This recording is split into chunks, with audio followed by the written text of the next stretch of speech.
Hey there. Oh, it's cold today. Day after Thanksgiving. Got a lot to be grateful for, though. I'll tell you that. God would. Really.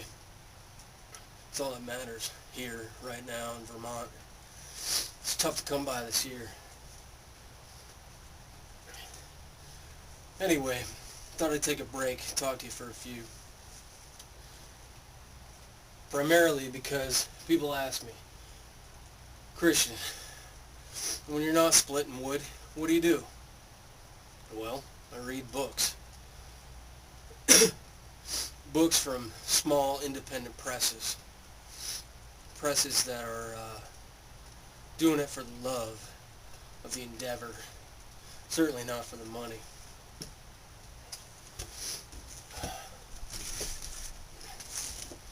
Those are the presses who publish the kind of things that speak to me. Those are the kind of presses doing it for the reasons that speak to me. Love.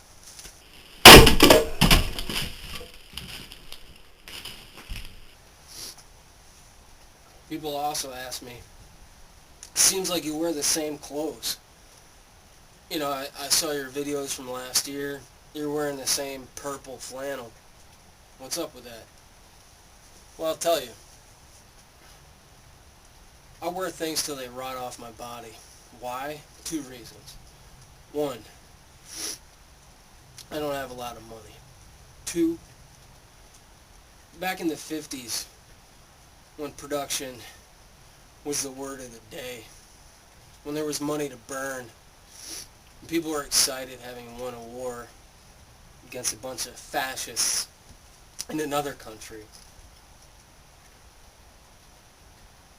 A wise man came up with an idea.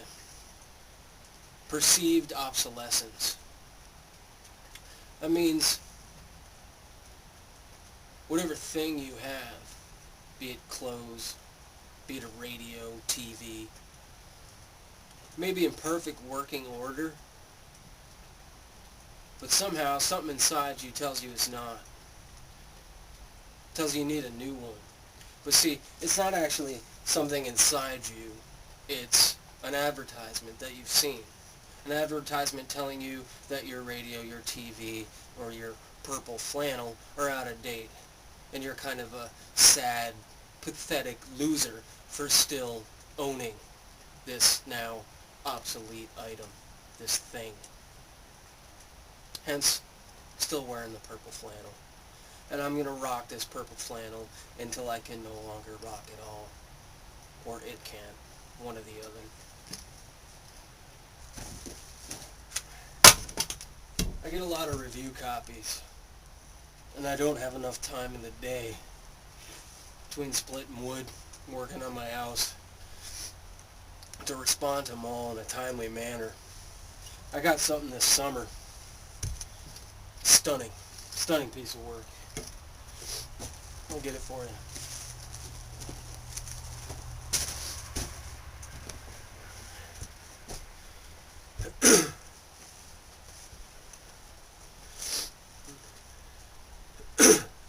Alabama Steve by Karyna McGlynn.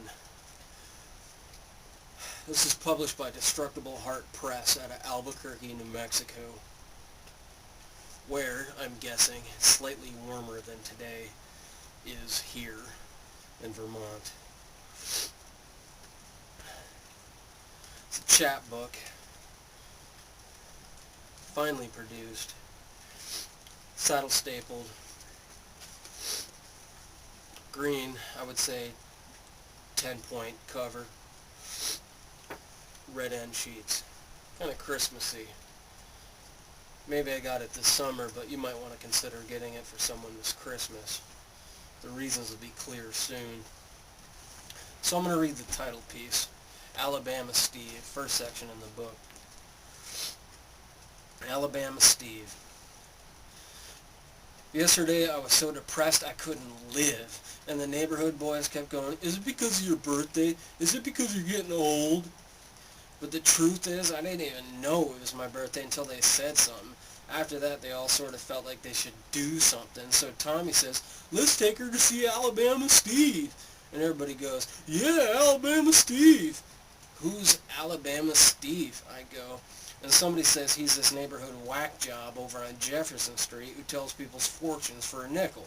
So we all sort of bound down the sidewalk towards Alabama Steve's, and Johnny makes me an Indian headdress out of construction paper. The red feather's crooked, and there are little boogers of rubber cement all over the thing, but I don't mind. Tommy leads the procession with a kazoo. He's all high, stepping his way through the autumn leaves, and kids are crawling out of dog houses and old dishwashers to find us. By the time we get to Alabama Steve's, the neighborhood kids are hip deep, and we have to wait in line. Alabama Steve is this wiry guy with a strawberry blonde goatee. He lurks over a table on his porch, a piece of plywood on two sawhorses. He holds a thin robe closed with one hand. His other hand holds a can of Labatt. When it's finally my turn, Alabama Steve motions me to sit on this milk crate, which I do, and I give him a nickel. And he starts to shuffle these big spiky nut pods. My fortune, it seems, is beneath one of them. I close my eyes in concentration and point to a nut. But when I open my eyes, all the nuts are upturned, and someone has stolen my future. I turn around. There's this little Guatemalan girl behind me. She must be about 5 because she's like 2 feet tall and looking all guilty, kicking her feet on this bench like she just stole somebody's future. I look at Alabama Steve and he just shrugs, so I give him another nickel and we start over. This time, though, I keep one of my eyes open and catch a little Guatemalan bitch with her hand on my nuts. She scampers back over her bench and starts swinging her feet like mad, trying to act like a 5-year-old, but I know better. Listen, you bitch, I go, getting all up in her face. Tommy and Johnny and all the neighborhood boys are up on the porch trying to hold me back because I just start swinging at this bitch, and she's there all dark and dumb, looking with her big cow eyes like she doesn't speak English or something, and Johnny keeps going, what are you doing? She's only 5, but I know better. She's not even 5, I go. The bitch is 30. The boys all hustle me off the porch and onto Alabama Steve's driveway where there's this orange Trans Am on cinder blocks. Johnny tells me to go home and cool off. Tommy's going off about how I embarrassed him in front of Alabama Steve. Fuck you, I scream at Johnny, tearing off my stupid headdress and throwing it at him. Fuck you, I scream at Tommy as I flip off that midget bitch. And most of all, I go from halfway down the block, fuck Alabama Steve. Now, there's plenty of other things to be excited about in this book. I can tell you. There's the introduction by Stephen Brownblatt. There's the title piece that I just read. But we also have the Kilgore Rangerettes Winter Banquet. We got the orgy at the Thurber House. The know-it-all poet who squirms and stutters. My third appointment with the university's writer-in-residence. You might think I'm delirious. Steve is on top of me. Revenge of Alejandro and the Giant Mantis. Steve busts a nut, the flagship Jack-in-a-Box. And it only goes on.